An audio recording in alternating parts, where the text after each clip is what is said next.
Hey, this is Chris with Hacking Your Leadership.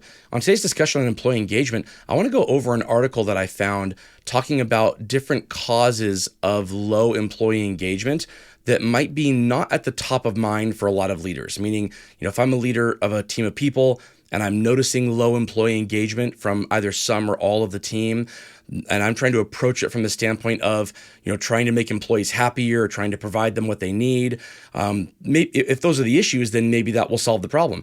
But if that doesn't seem to be solving the problem, then the problem could be rooted in something else. And these are some issues that could cause low employee engagement that might not be something that you as a leader are thinking is the reason. And it might not be something that your team is articulating to you as the reason, because these are insidious things that they aren't necessarily problematic when they happen individually or one time or one-offs.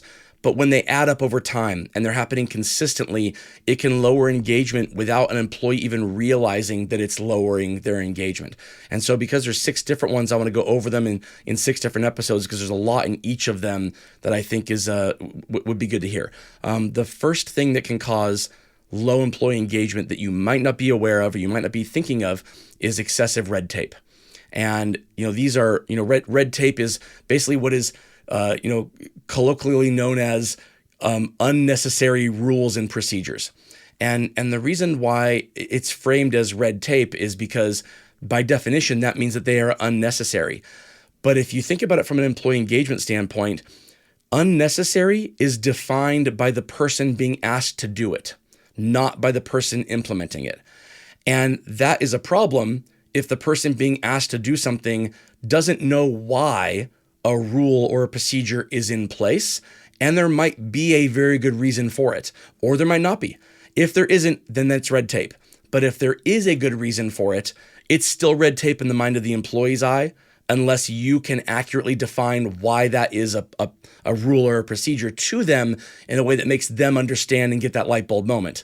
If they don't understand it, they will look at it as red tape and it will lower their engagement. Yeah, no, I think it's a great call out in the fact that a lot of this is kind of maybe perceived by an individual. There are plenty of times when in my career, maybe I've been frustrated and I felt like, oh my gosh, this amount of red tape, even though I know that there's a reason for it and that it actually is helpful in making sure that whatever it is I'm trying to get done gets done in the most effective way, but I can be impatient and I can feel like this is just taking too long and I want to get it done now, So for sure, it's definitely a perception thing. I think though, where I've maybe grown or understood better is what you mentioned, like somebody takes the time to explain it. Like we know that it slows this down. We know that it takes longer for a decision to be made, and that's intentional.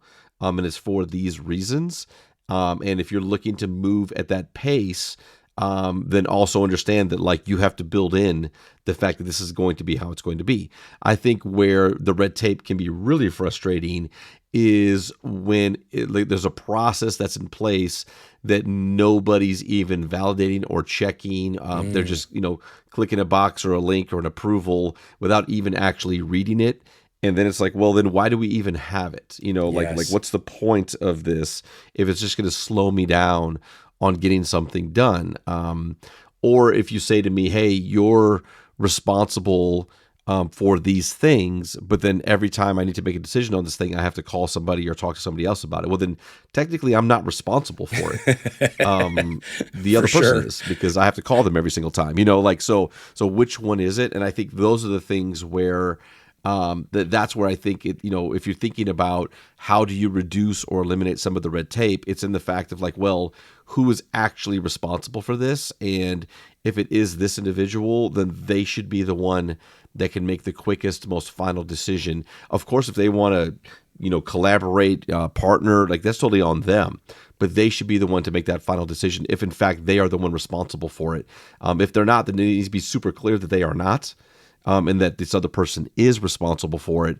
That way you can realize that it's not red tape, it's just the process that we have. Right, for sure. I want to go over some of the things that you as a leader can do to try to lessen the amount of perceived or actual red tape with your team members, if that's what is lowering their engagement as they're going through their days.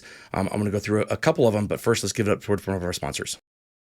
All right, if you're a leader of people and you're trying to make sure that your team has an actual or even perceived lowering of what they think the amount of red tape is going on that might be lowering employee engagement, the two things that I think are most important are one, get rid of your own ego when it comes to being questioned on why something is happening. If a person is being asked to do something and they're perceiving red tape and they ask you, why do I have to do it this way? It's possible that you might not have an answer. You might not know why this is being asked to be done in this way. And it could be because from your perspective, you don't know what the answer is, but because you assume positive intent from your organization or from your leader, you follow and do the procedure because you just, in your mind, you're thinking, okay, I have enough history and experience here where I understand that I might not know the reason right off the top of my head, but I know there is a good one and I'll eventually get to know what that reason is. Right now, I don't know what the reason is, but I'm going to assume positive intent and follow it anyway. Your team might not have that same perspective. They might not want to do anything without knowing the why behind it. And so if you're questioned on that why and you don't know the answer, a lot of leaders can have a tendency to get defensive on that. Like, why? Why are you asking these questions? Why do you need to know this? This is what the responsibility is. This is your job as a person to do this. And that is not going to raise employee engagement. That's going to lower it even further. Because one, they see right through it. They think that either you're a shill for your organization, you drank the Kool-Aid, or you don't know what the answer is and you're trying to hide it. And likely it's the second one and not the first one. But if you can, avoid that ego trap and approach it from the standpoint of saying, hey, I don't actually know the answer to that. I can give you examples of times when I've had experiences with this company and it's worked out the right way. I will do my best to find out the actual reason why. Will you trust in me and let's work through this together and get through it? And you have my word that I will find out the reason behind this and I'll come back to you. That's a great way to approach it if you don't know the answer. Or if there's a real answer, then give it to them if you know what it is. The second thing you can do when it comes to lowering the red tape is back in line to what Lorenzo was saying when it comes to whether or not something is someone's responsibility or somebody else's responsibility. There's a term that I heard a long time ago, and it doesn't sound very fun, but sometimes it can be a very effective tool. That tool is called malicious compliance. And malicious compliance means that when there is a rule or a procedure in place that's causing a lot of problems, and you believe that the problems that it's causing have never been addressed because this thing has to change, the best way that you can make sure that the people responsible for making those changes understand there's a problem is to follow that procedure or that rule literally to a T, to do it exactly the way the system wants you to do it. Because when you do workarounds that avoid that rule or a procedure to avoid the pain of what it's causing, you also fail to let the people know who make those procedures. You fail to let them know that there's a problem to address to begin with. Because if the procedure is wrong, if it is red tape that needs to go away because it was something that was written or figured out years ago and it's a remnant of something and it does need to go away, the more you actually follow it and allow those problems to happen that are the result of doing it correctly, the much faster the people responsible for those procedures will see those issues and think, okay, this is an actual problem. We need to change this. A lot of problems in a lot of organizations go on far longer than they have to because individual people come up with their own solutions and workarounds to things, and that prevents the people who make the strategy. It prevents them from ever knowing there was a problem to begin with, or prevents them from knowing it for a lot longer period of time. And so going through those two things as a leader, that can raise employee engagement if it's being lowered by a perception of excessive red tape. Yeah, I think the communication part of this is a key aspect in kind of sharing up when you see things. I think sometimes it can be really easy to play the like, well, it is what it is, or this is how things are, or I've had to deal with it. That can be easy, but that's actually not great. And that can cause a lot of cultural issues and problems because it does two things. Number one, it has your team believe that that there's no possibility of change or evolution or adjustment based upon the needs of the team or like the needs of a customer or whatever. It's delegating your authority. It's basically saying like, I put my hands up, nothing I can do here, when in fact there's always something you can do. The answer might be no, but you might actually get some information or more context or an understanding, or it could be something legally that has to happen that you're just not aware of. But like, it's such an important call out to share these kind of insights and these thoughts and where things get slowed down and where it becomes frustrating when it comes to what needs to happen, even if it's just to understand why it has to be that way. That can be super helpful in not having people take it personal or feel like it's red tape, but there's a legitimate reason why we do it this way. And I think if that happens, people can then plan for understanding what needs to happen in the future and have less frustration or less belief that red tape is causing the issue. Right. This issue happens a lot more often in places of work where you have a mix of people who are doing their career versus just doing a job. So if you look at retail and service industry, you have leadership team members who are they're in their career, and maybe they're not there forever, but at least at some point they made the decision, I want to see how far I can take this, and so they're bought in, and they're leading people, some of whom are in the same boat. They're bought in also, and they want to take this long term, or they want to see how far they can grow it.